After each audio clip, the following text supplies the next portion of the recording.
Bene, allora sono tornato ai piani del Montasio e ho concluso il mio giro. L'obiettivo era quello di andare a vedere l'alba sul cimone di Montasio, quindi per non farmi una levataccia mi sono fermato a dormire al bivacco del Torso e stamattina, nonostante il forte vento che già ho trovato ieri sera, poi tutta la notte e pure stamattina, sono salito fino sulla vetta del cimone dove ho visto l'alba.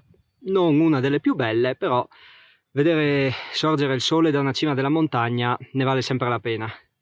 Un paio di note tecniche sul giro. Per salire al cimone ho seguito il sentiero CAI 621 e 640.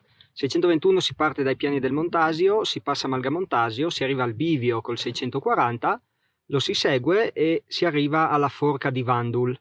Da lì bisogna superare una parete verticale, diciamo difficoltà sul secondo grado, dove è stato installato un cavo. Per il CAI è una ferrata, per cui è molto consigliabile utilizzare l'imbrago. Non è difficile, è abbastanza appoggiata, però insomma c'è un certo grado di verticalità e soprattutto in discesa l'imbrago può dare una mano per essere un po' più sicuri. Poi, superato questo tratto, il sentiero torna normale fino sotto le pareti del cimone. Qui ci sono ancora un paio di passaggi delicati sul primo grado questa volta, e dopo si arriva in cima. Quindi il sentiero è un sentiero per escursionisti esperti. Poi per la discesa ho cambiato giro, ho preso il sentiero 641, per cui guardando il bivacco sulla destra c'è un vallone.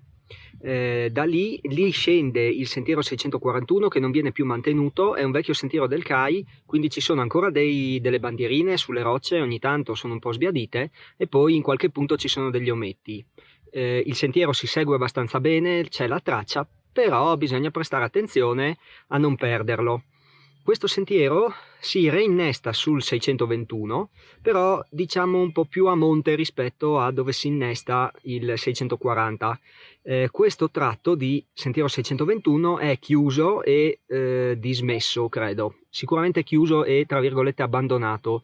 Purtroppo il 621 era un bellissimo sentiero che partiva da Patocco e arrivava fino qui ai piani del Montasio. L'incendio di 8-9 anni fa l'ha compromesso e purtroppo il CAI non ha ancora intenzione di sistemarlo. Quindi se il 641 si segue abbastanza bene, poi sul 621 in questo tratto c'è erba alta, il terreno è un po' smosso, quindi diciamo che anche la discesa è adatta solamente a escursionisti esperti, e in questo caso bisogna anche essere un po' spigliati nel leggere il territorio, capire dove va il sentiero e se lo si perde essere in grado di ritrovarlo in poco tempo. Lungo il vallone non ci sono grossi salti di roccia, però insomma è sempre meglio seguire la traccia già segnata.